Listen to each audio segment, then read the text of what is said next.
fermentar. Exacto. Y es una protección también hacia la carne. Entonces, hoy en día se ha perdido mucho esa cultura gracias a la tecnología, que bueno, nos facilita mucho la vida, pero también tiene consecuencias. Por ejemplo, saludos, ¿cómo están?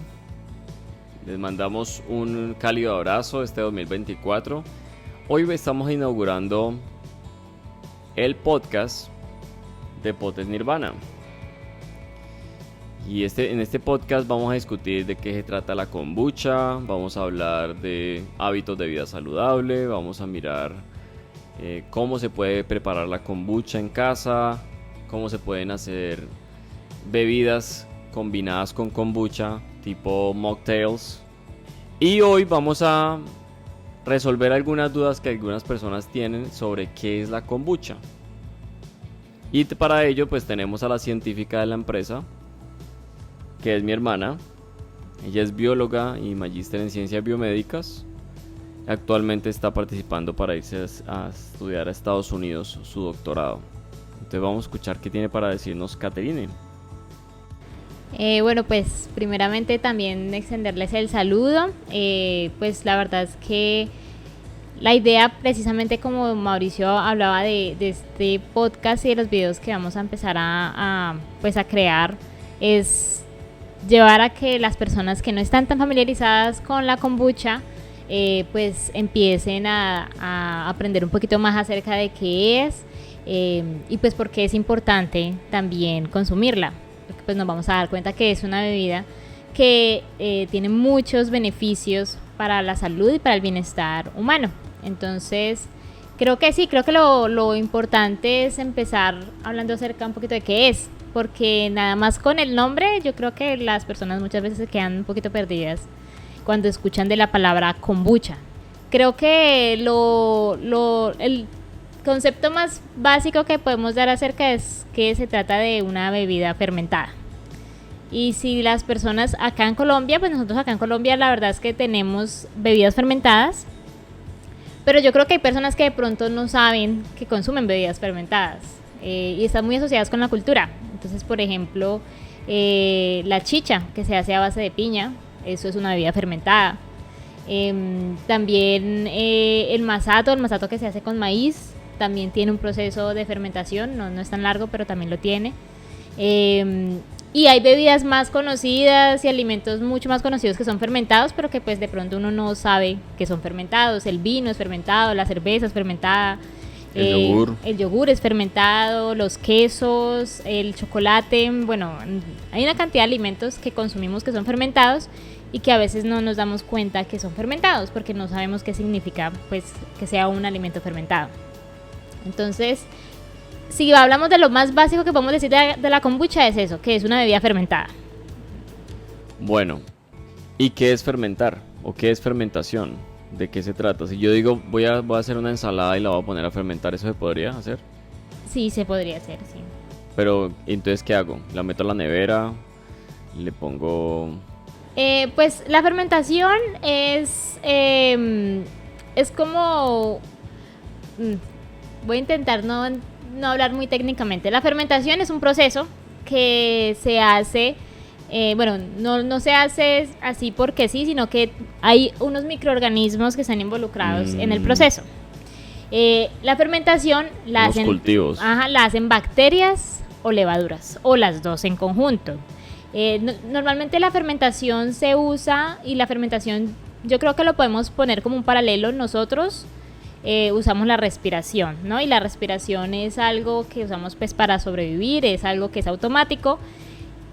Hay bacterias y hay levaduras que necesitan también hacer unos ciertos como procesos para sobrevivir, generar energía y reproducirse, así como nosotros.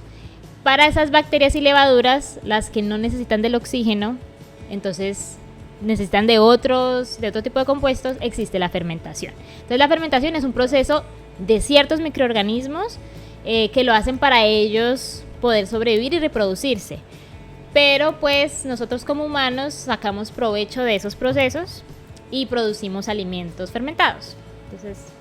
Bueno, ahora, ¿qué diferente hay para el ser humano. Si yo me como o me tomo un jugo que tiene cero fermentación y un jugo que tiene algo de fermentación porque se le añadió un cultivo y digamos duró unos días, unas semanas en eso, ¿tiene algún impacto?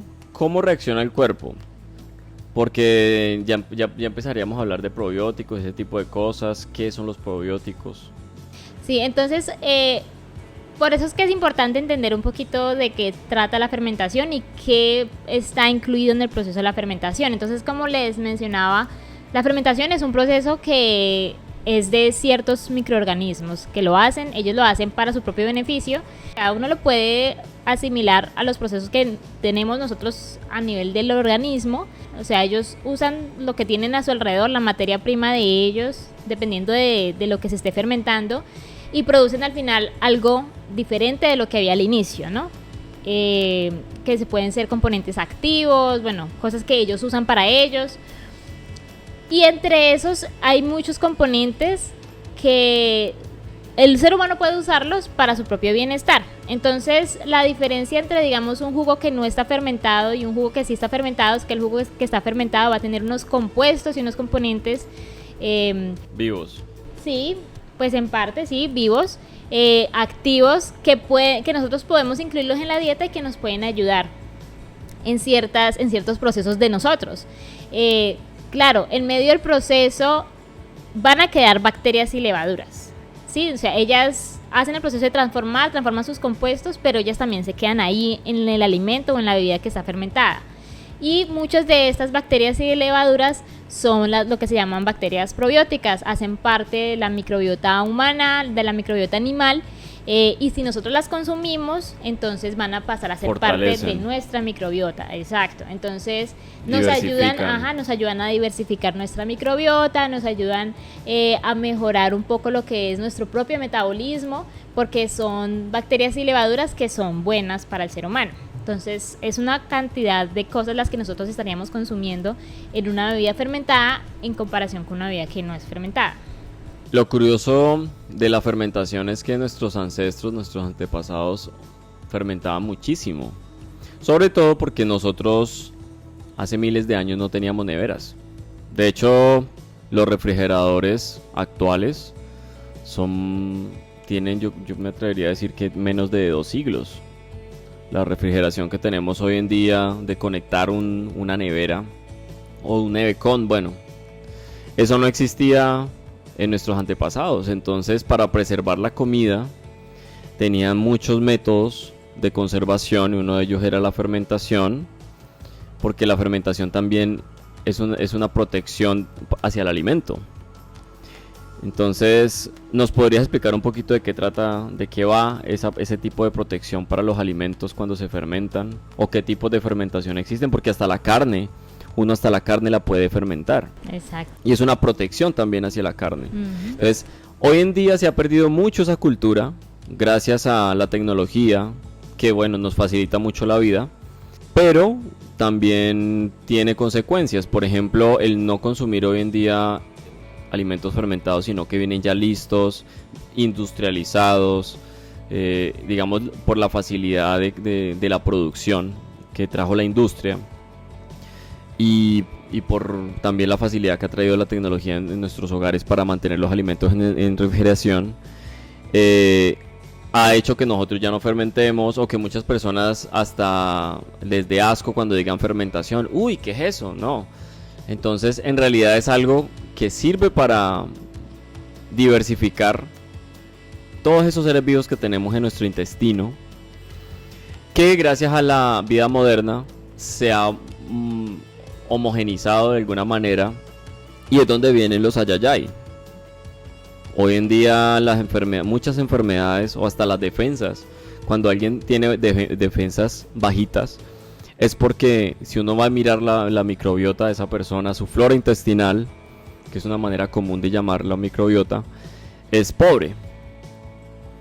Entonces, y vienen otros problemas, el cáncer, el colon irritable, bueno, hígado graso, colesterol, azúcar. En gran medida es por el estilo moderno de vida. ¿Y qué papel juega allí la fermentación y en particular la kombucha. Ujú. Sí, lo que pues decías precisamente, se ha homogenizado mucho lo que es el tipo de alimentación que tenemos hoy día. Y sí, se ha perdido mucho lo que era antes, que se comía mucho los alimentos fermentados, porque pues como lo mencionabas, se usaba era para proteger y evitar que los alimentos se echaran a perder. Entonces así era que se hacía pues hace muchísimo tiempo.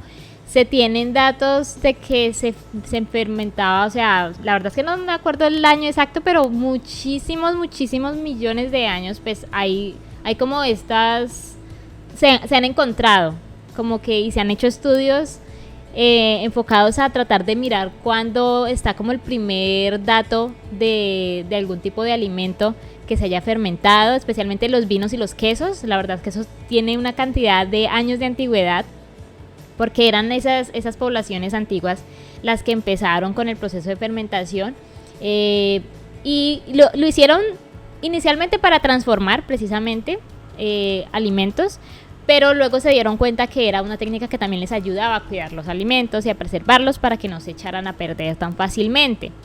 Y eso tiene como varias explicaciones. El tema de la protección, por ejemplo, el caso de las carnes. En el caso de las carnes se fermentan es añadiéndoles sal, mucha sal, muchísima sal. Y entonces lo que eso hace es que La carne seca, el pescado seco. Exacto. Ese tipo de Y eso, fermentación. sí, claro, y eso todavía uno lo puede encontrar y puede consumirlo.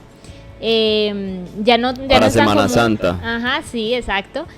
Y por ejemplo, lo que la ciencia que hay detrás de eso es que la sal lo que hace es que absorbe todo el líquido que hay en la carne, y cuando no hay líquido no hay forma de que proliferen ciertas bacterias y ciertos microorganismos.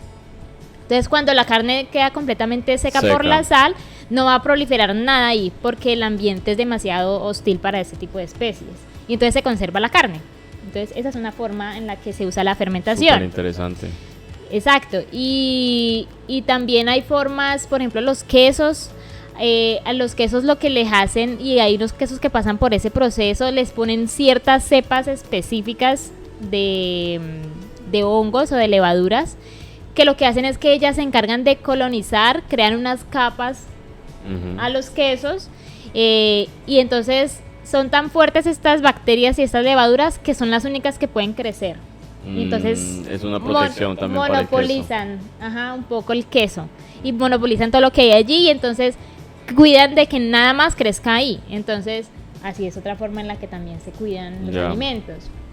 Esos quesos rancios que uno ve que comen en Francia. Exacto, esos quesos que para uno de Saludos pronto para son... la gente francesa. Sí, que de pronto uno no está acostumbrado a ese tipo de quesos, por ejemplo. Pero que son buenos. Exacto, y todos tienen su tipo especial de fermentación, con su especie de levadura, con su especie de hongo.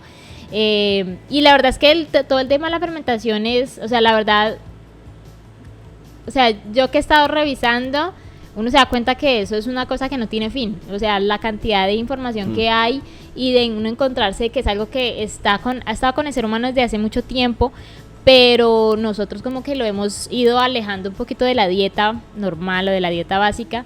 Uno se da cuenta de que, o sea, de verdad, y ver los beneficios además. Sí. Uno lo ha ido dejando de lado, pero es que es algo que debería ser parte de la dieta, los alimentos fermentados. De hecho, los datos, las estadísticas nos indican que la dieta del Mediterráneo, las poblaciones que habitan y que consumen la dieta mediterránea tienen menos problemas cardiovasculares, viven más, son personas que son más activas, etcétera, etcétera. Y si uno revisa, consumen muchos alimentos fermentados.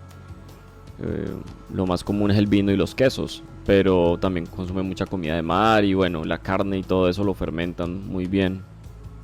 Eso es muy interesante, y ahí debe haber una correlación ahí. ¿Qué pasa entonces con la kombucha? Resulta que la kombucha tiene, en particular nuestra kombucha, tiene 2 procesos de fermentación. Y nosotros utilizamos también unos cultivos de bacterias y levaduras que son benéficas para el ser humano. Y esas bacterias y levaduras hacen esos procesos de fermentación. ¿Nos puedes hablar un poquito de cómo se hace? esa fermentación. Sí, pues bueno, entonces como les mencionábamos, acá lo más importante y especialmente en el tema de la kombucha es que tiene que haber un cultivo que tiene bacterias y levaduras. Esto es importante porque normalmente las fermentaciones se hacen o con bacterias o con levaduras. Pero la kombucha es especial porque la kombucha es una combinación. Entonces son bacterias y levaduras las que están en el cultivo. Lo que la hace más rica. Exacto, lo que le da muchos más beneficios diversidad. añadidos, exactamente. Y entonces esos cultivos tienen bacterias, normalmente son bacterias del ácido acético, pero también pueden haber bacterias del ácido láctico y levaduras. Y la cantidad de especies que también se han logrado identificar de bacterias y levaduras en cultivos de kombucha es enorme, o sea, Estamos hablando de millones. Muchísima cantidad de especies y que varían mucho dependiendo de la región, por ejemplo. Entonces, porque el clima tiene mucho que ver con los procesos de fermentación. Entonces, particularmente el clima cálido como acá en Cali facilita muchísimo esa proliferación de bacterias y de levaduras. Ajá, el calorcito hace que se acelere más el proceso y que se sientan como más felices esos individuos allí, esos seres vivos, y se multipliquen más rápido. Ahora, la kombucha es la fermentación del té. Y allí no hemos hablado nada del té, pero allí el té, los que saben y les gusta cuidarse, etcétera, etcétera, conocemos que el té tiene una cantidad de beneficios para el ser humano. Ahora, esos beneficios se potencian con la fermentación. ¿Nos puedes hablar un poquito de eso? Sí, claro, claro. O sea, el té es una parte también, o sea, cuando hablamos de kombucha está el cultivo y está el té. Y el té viene aquí a jugar el papel de ser el sustrato en el que se va a dar la fermentación. Exacto. Entonces, una cosa que hay que aclarar aquí, el té especial que se usa para kombucha es cualquier té que venga derivado de la planta Camellia sinensis. Camellia sinensis es el nombre científico de esa planta de té. De ahí tenemos el té verde, el té negro, el té rojo, el té blanco, el té oolong. Creo que hay más tipos de té, pero todos vienen de la misma planta y lo que cambia es la forma en la que se producen, sí. Las condiciones de su entorno también, la temperatura, la altura, todo ese tipo de cosas. Y porque ese té, por ejemplo, el té verde está como en una fase, o sea, más temprana, exacto, que el té negro. Exacto, que el té negro. Y muchas veces hasta se también hacen como un proceso de fermentación, es con directamente, exactamente. Y entonces hay una triple fermentación ahí cuando se usa, por ejemplo, el té negro para hacer kombucha. Y entonces el té se usa, es el sustrato para preparar la kombucha, es el alimento. Entonces lo que va a pasar aquí es que las bacterias y las levaduras van a usar el té, pues té azucarado, ¿no? Vale la pena aclarar también, no hemos mencionado un poquito hablar de que pues en este caso se usa azúcar, pero el azúcar es exclusivamente para los cultivos son los que se encargan de usar ese azúcar para ellos hacer sus procesos. Entonces ellos también transforman el azúcar y transforman los compuestos del té, y el té es muy rico en antioxidantes, en lo que es el té negro y el té verde, en cualquier té que venga de esa planta, y en otro tipo de compuestos, en polifenoles, en catequinas, en diferentes tipos de compuestos que cuando uno se va a ver de pronto, pues para uno que está familiarizado, porque pues en mi caso yo estudié pues biología, entonces a uno cuando le hablaban de metabolismo celular o cuando le hablaba de las funciones que hacían los órganos y los sistemas, uno ve muchos de estos compuestos por ahí. Y resulta y pasa que entonces el té y todo el proceso de la fermentación de la kombucha especialmente, al final nos pueden estar dando muchos de estos compuestos y estas vitaminas que nosotros no incluimos en la dieta normalmente o que no podemos encontrar en la dieta porque no se sintetiza tan fácil. Hay cosas que sí sintetizamos más fácilmente, algunas vitaminas, pero hay otras que no. Y la kombucha y todo el proceso de la fermentación hace que nosotros podamos tener acceso a ese tipo de compuestos, y eso pues obviamente nos va a empezar a cambiar un poquito lo que es nuestra propia flora intestinal y a cambiar el metabolismo. pero pues todo hacia un beneficio. Maravilloso. Ahora, si ustedes miran el producto que nosotros ofrecemos, cada botellita tiene un color diferente y si ustedes observan ahí también se puede ver un sedimento asentado y se puede ver algo flotando. Entonces ese sedimento que se ve asentado es la fruta y lo que se ve flotando, que es como una gelatinita, es algo que llamamos SCOBY y se empieza a formar una SCOBY allí que es como una gelatinita. ¿Nos puedes hablar un poquito de qué es un SCOBY? Sí, claro, pues el SCOBY, el SCOBY son unas siglas. SCOBY significa Symbiotic Culture of Bacteria and Yeast. Y eso significa un cultivo simbiótico de bacterias y levaduras. Ajá, entonces en español. Cuando nosotros hablamos de cultivo en kombucha, estamos haciendo referencia al SCOBY. Y el SCOBY lo podemos encontrar en dos fases. Una fase que es líquida, o sea, si tú ves el líquido como tal, eso tiene el cultivo allí.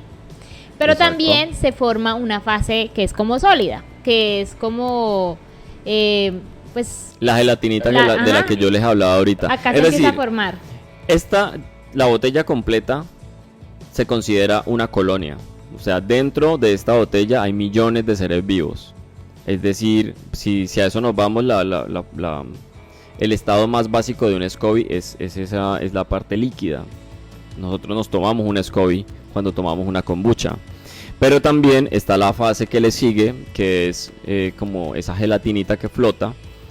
Y eso es como una película de celulosa. Exacto, es uno de los productos de la fermentación. Entonces, y también es consumible. Las bacterias están allí haciendo su proceso, transformando unas moléculas en otras, y en medio de todo eso empiezan a crear una celulosa. Y esa celulosa es como es eso que se una forma. Barrera también. Exacto, y eso se parece, y por eso así le dicen también a un hongo.